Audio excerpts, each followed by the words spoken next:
শুভ সকাল বন্ধুরা। এছাড়া লাইফস্টাইলটা তোমাদের অনেক অনেক স্বাগত আর অনেক ভালোবাসা। তোমরা সবাই কেমন আছো? আশা করি তোমরা সবাই খুব ভালো আছো। তোমাদের ভালোবাসা এবং আশীর্বাদে আমরা ভালো আছি। আজকে হচ্ছে মঙ্গলবার আর এখন বাজে 9:54। তো নতুন দিন নতুন সকাল, তোমাদের সঙ্গে নতুন একটা ভিডিও শুরু করলাম বন্ধুরা। সকালে ঘুম থেকে উঠে ফ্রেশ হয়ে গেছে, বোনের স্নান করে স্নান করা কমপ্লিট হয়ে গেছে। ও সবজি বানিয়ে দিচ্ছে আর মা রান্না বসিয়ে দিয়েছে। দুই ঘরের বিছানা গোছানো একদম কমপ্লিট হয়ে গেছে। আর সূর্য মামা সকাল থেকে উঠে সেই রৌদ্র দিয়েছে, গরমও বেশ পড়েছে। তো সকাল থেকে সারাদিন সঙ্গে থাকো, আশা করি আজকের ভিডিওটা তোমাদের খুব ভালো লাগবে। বোনের সবজি বানিয়ে দেওয়া কমপ্লিট হয়ে গেছে। সবজির যে খোসাগুলো সেগুলো বোন রেখে দিচ্ছে, এগুলো গাছের জন্য লাগবে আর কি। আর ওইদিকে দেখো আলু তোমার ছিলে দিয়েছে। তো সব কিছু রেডি করে দিয়ে ও এখন যাবে ঠাকুর ঘরে। আর এদিকে দেখো আলু, তারপরে তোমার লেবু, আদা, লঙ্কা, আর এদিকে সোয়াবিনটা মা একটু সেদ্ধ করে ঠান্ডা জলে ভিজিয়ে রেখে দেয়। আর ওইদিকে দেখো খুব তাড়াহুড়োতে রান্না করতে হয়, সকাল সকাল না হলে হবে না। তো চাল কুমড়োটা ওই সাইডে বসিয়েছে, অন্ন হয়ে গেছে, অন্নটা উপর দিয়েছে। আর এদিকে কড়াই বসিয়ে দিয়েছে, সোয়াবিনটা করবে। কারণ এই সময় রান্নাটা না এত তাড়াহুড়ো থাকে যে একটু দেরি হলেও হবে না। তো সেই জন্যই আর কি ঘড়ির সাথে চলতে হয়। তো মা দেখো শুকনো লঙ্কা, তেজপাতা, জিরে ফোড়নে দিয়েছিল। আর তারপরে হচ্ছে ফোড়নটা ভাজা ভাজা করে আলুটা দিয়ে দিল। আর হচ্ছে একটু লবণ পরিমাণ মতো আর কি, আর পরিমাণ মতো হলুদ দিল। দিয়ে এবার আলুটাকে একটু ভাজা ভাজা করলো করে এই যে সোয়াবিনটা জল থেকে একটু চিপে জলটা মানে ছাড়িয়ে তারপরে সোয়াবিনটা দিয়ে দিচ্ছে। এবার সোয়াবিন আলু এটা একটু কিছুক্ষণ ভাজা ভাজা করবে। আর ওইদিকে দেখো এটাও রান্না করছে মা, ওটাও রান্না করছে, দুটোই রান্না করছে। বোন রান্নাঘরে আসতে পারছে না, কারণ ওর হচ্ছে স্নান থেকে বেরিয়েই সবজি বানিয়ে দিতে দিতে না অনেকটা বেলা হয়ে যায়। ঠাকুর ঘরে গোছগাছ করতে হয়, তারপরে তো তোমার হচ্ছে ভাইসোনাকে ভোগ দেবে। তো ওই জন্য আর রান্নার কাছে আসতে পারে না। তো মশলাটা মা দিয়ে দিল, জিরে ভাজার গুঁড়ো, আদা বাটা, লঙ্কা বাটা দিয়ে দিল। দিয়ে এবার ভালো করে নাড়াচাড়া করলো, করে জল দিয়ে দিয়েছে। এই যে এখন নামিয়েই দেবে একদম ফাইনালটা। আর এই যে সকালকার ব্রেকফাস্ট করতে অনেকটাই দেরি হয়ে যায়, কারণ মা একা হাতে সব রান্না বান্না করে। তো সেই জন্যই আমি ভাবি যে না, মা কাজটা আগে করে নিক। তো এই যে আমি খেতে বসে পড়েছি, যেটা আমি সকালকার ব্রেকফাস্ট আমার চিড়ে। তারপরে এদিকে অনেকক্ষণ পর তোমাদের সামনে আসলাম, একটু রেস্ট নিচ্ছিলাম। সকালকার ব্রেকফাস্ট করার পরে বোন বেরিয়ে গেছে, তো মা এদিকে টেবিলটা মুছে দিচ্ছে। একটু সবাই মিলে অল্প করে ভাত খেয়ে নিয়েছি, কারণ হচ্ছে শরীরটা না খুব দুর্বল লাগছিল জানো তো। আর এদিকে মায়ের কাজ দেখলেও মনে হয় যে তুই মায়ের হাতে হাতে একটু কাজ করে দিতে পারতাম, তো সেটা তো আর পারি না। কি করব বলো। এদিকে দেখো খাবার বাসন, সকালকার বাসন এতগুলো বেরিয়েছে, এগুলো মা মেজে এগুলো হচ্ছে টেবিলের উপর রেখে দিয়েছিল। তো সেগুলো আবার মা নিয়ে ঘরে রাখবে আর কি। আরও এখনও আছে বাসন জানো তো, ঠাকুরের বাসন, কড়াই, হাঁড়ি, সকালকার চায়ের বাসন। আর বাবা আমি সবাই অল্প করে একটু ভাত খেলাম, সেই বাসন মায়ের কেবল মাজা হলো। এখনও রান্নাঘরে ঠাকুরের বাসন এখনও আছে। মাকে যে সারাদিন কত কাজ করতে হয়, তারপর আমাকে স্নানে দিয়ে আসবে। আর গরমটা এই একটু আগে থেকে আকাশটা একটু মেঘলা মেঘলা করেছে। বাবার সাথে বাইরে গিয়েছিলাম, 1 ফোঁটা বৃষ্টিও পড়লো, কিন্তু ঝমারে বৃষ্টিটা আসেনি, হাওয়া উঠেছে। গরমটা হয়তো একটু কমবে, গরমটা কমলে না সবারই একটু ভালো হয়। তো মা এখন ঠাকুরের বাসনগুলো গুছিয়ে ঠাকুরের বাসন মানে মাজবে। তারপরে এই যে এই বাসনগুলো মাজলে মার বাসন মাজা কমপ্লিট হবে। তো দেখো অনেক সময় ইচ্ছে হয় যে মায়ের হাতে হাতে একটু কাজ করে দিই।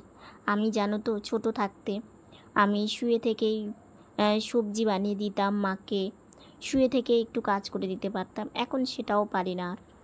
আর এদিকে দেখো মা বাসনগুলো নিয়ে এখন কলপাড়ে রাখবে, রেখে তারপরে মা রান্নাঘরটা পরিষ্কার করে এসে মাজবে আর কি। তো এই যে উনুনটা মুছে নিচ্ছে, ভাইসোনার ভোগ রান্না হয়। এবার না পরিষ্কার করে রাখলে না একদম ভালো লাগে না। আর সব সময় জিনিস ভালো রাখলে দেখবে নিজের মনটাও কিন্তু ভালো থাকে। আর যেহেতু ঠাকুরকে ভোগ দেওয়া হয় সেই জন্য সেই জিনিসটা পরিষ্কার থাকলে নিজের মনেও কিন্তু একটা আলাদা আনন্দই আসে।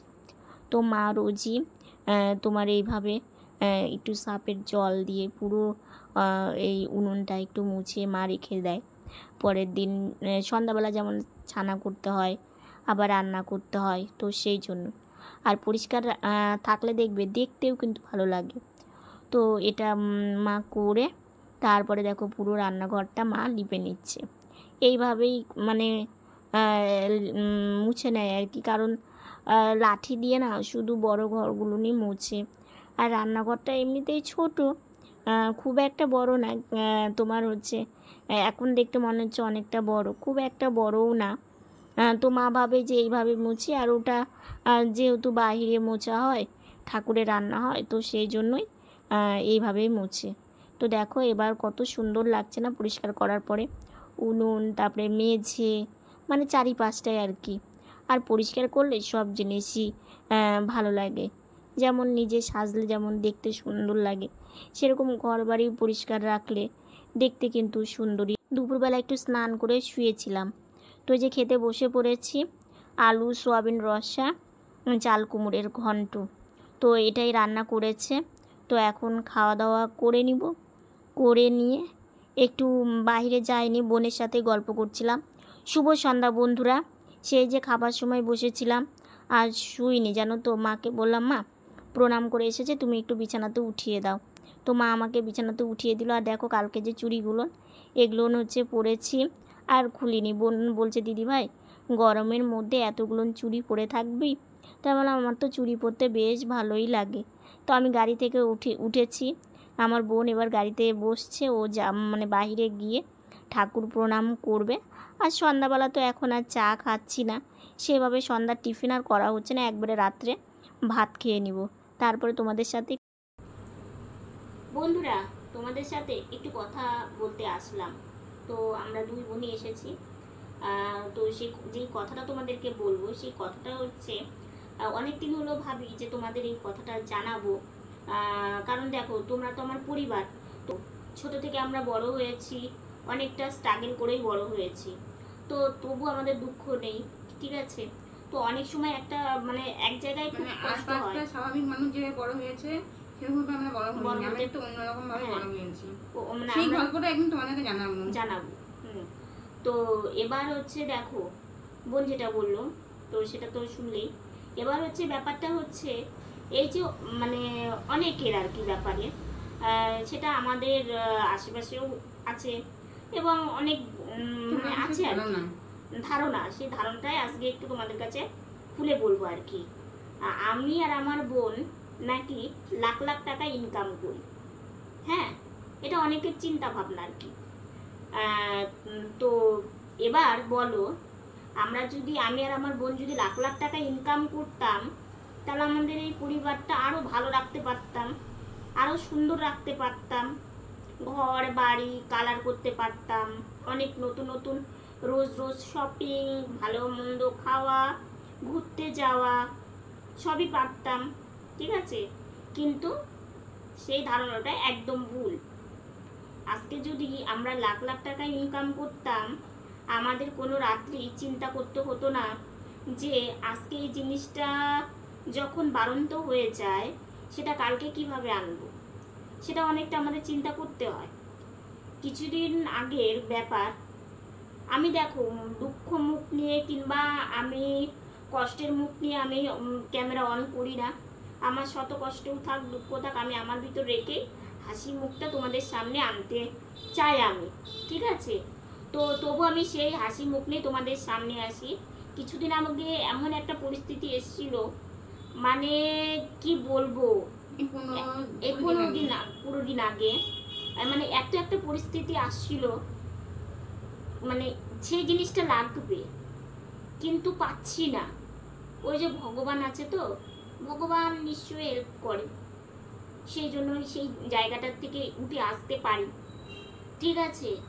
আজকে দেখো তোমাদের একটা কথা জানাই, আমাদের যে পরিবারে 4টা মানুষ, আমাদের পরিবারের ওষুধ এতটা পরিমাণে লাগে সেই মানে কতটা পরিমাণে লাগে সেটা তোমাদের আজকে জানাচ্ছি।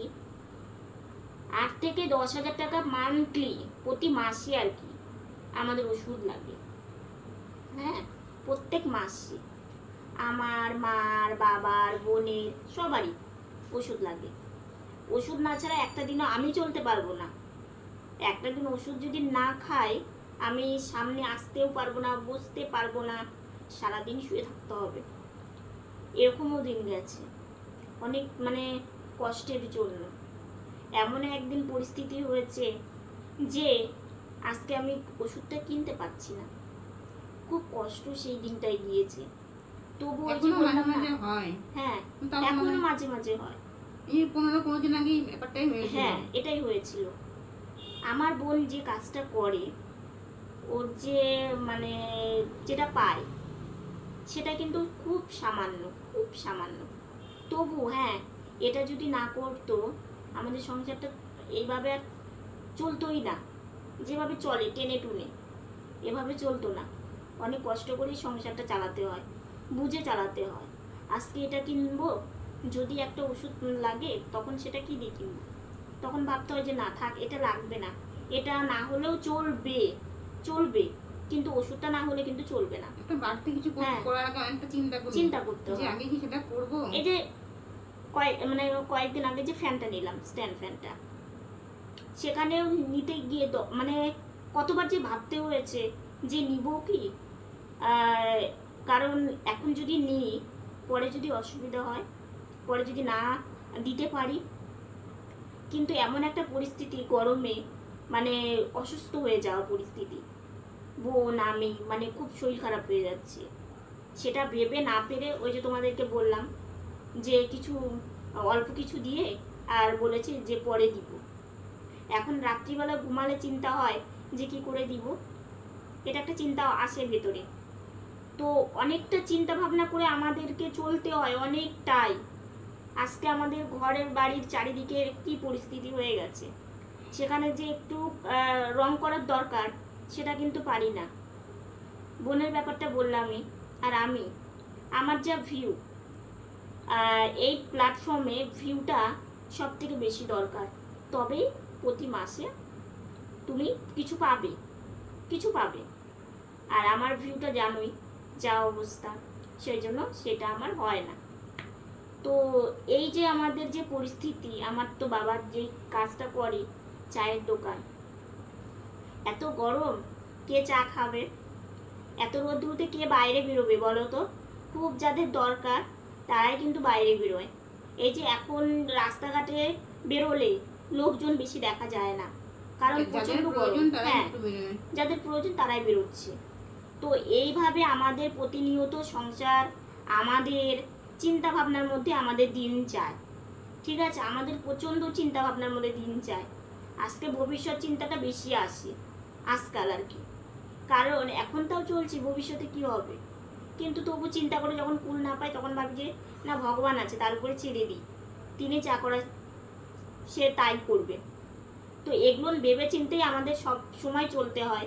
কিন্তু চলার পথেও যখন আশেপাশে থেকে মানে শোনা যায় যে আমি আর আমার বোন নাকি লাখ লাখ টাকা ইনকাম করি, তাহলে তো আমাদের সংসারে কোনো অভাবই থাকতো না। তাহলে আমার আজকে এই যে আমার যে শরীর খারাপ হয়, এই যে আমার যে শরীরের পরিস্থিতি, আজকে ভালো ভালো আরও খাবার খেতে পারতাম, আজকে ভালো ভালো আরও শপিং করতে পারতাম, আজকে ঘরে একটা এসি নিতে পারতাম যদি এত টাকা আমি ইনকাম করতাম। ঠিক আছে, অনেক ভালো থাকতে পারতাম, অনেক ভালো থাকতে পারতাম। এই একটা হুইল চেয়ার আছে জন্য আজকে নড়তে পারি। একদিন এমনও হয়েছে যে শুয়ে থাকতে হয়েছে আমাদেরকে। কই তখন তো মানে কেউ দুঃখ করেনি আমাদের জন্য যে আমি শুয়ে আছি, আমার কিছু একটা দরকার। মানুষ বলেছেন যে হ্যাঁ ওদের মানে ওরা ইনকাম করতে পারে না, ওদের এটা দোষ। আর যখন ইনকাম করতে পারি সেটা মানে খেলেও প্রবলেম, না খেয়ে থাকলেও প্রবলেম, এমনই একটা পরিস্থিতি। আজকে জানো, আজকে আমার বোন যেখানে যায়, হ্যাঁ, সেখানে যদি একটা আমাদের যদি নিজস্ব কোনো টোটো থাকতো কিংবা একটা ব্যাটারি সিস্টেম গাড়ি থাকতো, তাহলে কিন্তু এই যে রোজ যে যাতায়াতের কষ্টটা হতো না। এত রোদে গরমে বাইরে বেরোনো, কখন একটা গাড়ি পাবে, যে মানে যে মানে এটা পাই, হ্যাঁ এটা মানে টোটো ভাড়া দিতেই মানে মানে অর্ধেক বেরিয়ে যায়। কি করব, আমি তো হাঁটতে পারে না। আজকে যদি হুইলচেয়ারে যেতে পারবো না, পারবে না, কারণ এই হুইলচেয়ার গুলো চালাতে না প্রচন্ড শক্তির ব্যাপার আছে, প্রচন্ড কষ্টও আছে। এই গাড়িটা আছে জন্য আজকে আমি একটু বসে থাকতে পারি, এই যে তোমাদের সামনে একটু কথা বলতে পারছি। মানে থেকে থেকে মনটা এত খারাপ হয়ে যায় যখন শোনা যায় যে আমরা দুই বোন এত এত টাকা ইনকাম করছি, কিন্তু আমরা অভাবের গান শোনাচ্ছি। আচ্ছা, কারো যদি টাকা থাকে, কেউ যদি মানে ভালো থাকতে চায়, সে কেউ যদি ভালো চলতে চায়, কিন্তু সেটাও তার দোষ। তো আমাদের হয়েছে তাই, বুঝলে তো? ছোট থেকে অবজ্ঞা, অবহেলা, প্রতিবন্ধীর জন্য অনেক কথা শুনতে শুনতে আমরা বড় হয়েছি, অনেক কিছু, এত কিছু। আর কিছু কিছু মানুষ ভাবে যে আমরা মানে মানুষের মধ্যে মানে মানে কি বলবো, আমাদেরকে মানুষ বলে মানে ভাবা যায় না। আমরা মানুষ না, আমরা আমাদের পরিচয় দেওয়াটাও মানুষের তোমার লজ্জা লাগে, প্রতিবন্ধী এই কথাটা ভেবে।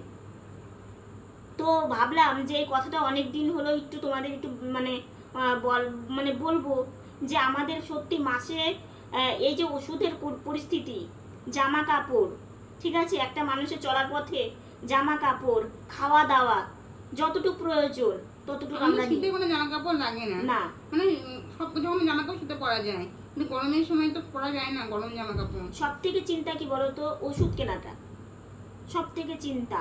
যখন মানে বারান্ত হয়ে যায়, শেষ হয়ে যায়, তখন মনে হয় কি কিভাবে নিব, এখন কিভাবে করব, ভীষণ একটা টেনশনের ব্যাপার চলে আসে ভেতরে।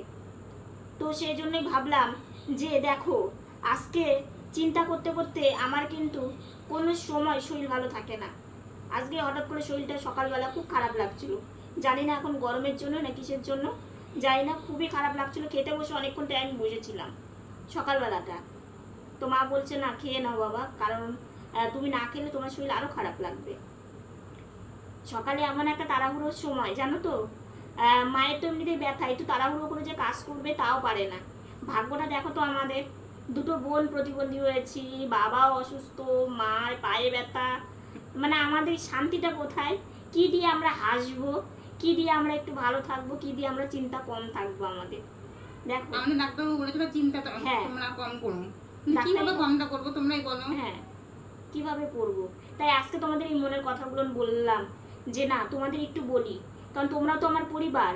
আমাদের ভালো মন্দ সব কিছু যখন আমি তোমাদেরকে ভালোটা যেমন বলি, সেরকম আমার যে কষ্টটা সেটা একটু তোমাদেরকে জানাই, সেটাই আজকে তোমাদেরকে বললাম। সেজন্য বোন বললো দিদি ভাই তাহলে আমি একটু বসি। তেমন অবশ্যই ওরও তো কষ্ট হয় না, যখন সংসারটা যখন অনেকটা চিন্তার মধ্যে পড়ে যায়, তখন ও ভেবে পায় না যে কি করবে এখন। আজকে যদি ভালো হতাম, বাইরে যেতে পারতাম, কোনো না কোনো একটা কাজ আরো ভালো করতে পারতাম, বিশেষ করে আমি যদি ভালো হতাম, কিন্তু সেটা তো হবার নয়। ইচ্ছা চাইলেও বাইরে বেরিয়ে কোথাও যেতে পারবো না, কেউ যদি হেল্প না করে। আজকে ভগবানের কাছে একটাই মানে অনেকটা যে ভালো, যে ভগবান তুমি যা করেছো তা করেছো, অন্তত এইটুকুন মাথার ওপরে একটা ছাদ দিয়েছো আর চলার মতো একটা গাড়ি দিয়েছো। না হলে আমাদের না মানে আমাদের দিন যে কিভাবে যেত তোমাদের বলেও বুঝাতে পারতাম না। আজকে এইটুকুন আছে জন্য এই ঘর ওই ঘর যেতে পারি, হ্যাঁ, একটু গাড়িতে বসে বাইরের সূর্যটাকে দেখতে পারি, বাইরের গাছপালা দেখতে পারি, 10টা লোকের মুখ দেখতে পারি। এটাই হচ্ছে আমাদের বড়। আজকে যদি আমাদের এইটুকুন না থাকতো, আমাদের মানে বেঁচে থাকা আর একটা অন্ধকার ঘরে বন্ধ হয়ে থাকা সমান দাঁড়াতো। তো বন্ধুরা, তোমাদের কাছে এই কথাগুলো বললাম। আমি কিন্তু দেখো, হ্যাঁ, তোমরা আমাদেরকে ক্ষমা করে দিও, কারণ হচ্ছে দেখো, আমরা এই যে আমরা দুটো বোন, অনেক দুঃখ অনেক কষ্ট, তোমরা আমাদের পাশে আছো জন্যই আমরা একটু হাসতে পারি, আমরা তোমাদের কাছে সব কথা খুঁজে বলতে পারি। এইভাবে পাশে থেকো, এইভাবে তোমরা আমাদের দুই বোনকে একটু ভালোবেসো, আর কিছুই চাই না। আর এই যে এই কথা যেটা আমি বললাম, এটা শোনো, এটা কিন্তু আমি তোমাদেরকে বলিনি, ঠিক আছে? অনেক ক্ষেত্রে আমাদের সাথে হয় এরকম, হ্যাঁ হ্যাঁ হয় এরকম। তো এটাই তোমাদেরকে জানালাম। তো তোমরা ভালো থেকো, সুস্থ থেকো। আজকের ভিডিওটা এতটুকুনি। ভিডিওটা যদি ভালো লেগে থাকে like, comment, share and subscribe করো, পাশে থাকা বেল বাটনটা অল করে দিও। তো বন্ধুরা তোমরা ভালো থেকো, সুস্থ থেকো, সাবধানে থেকো। নতুন ভিডিও নিয়ে খুব তাড়াতাড়ি তোমাদের সামনে আসছে। Good night. আর তোমাদের কাছে হাত জোর করে বলি, ভুল বলে থাকলে নিজের মনে করে ক্ষমা করে দিও।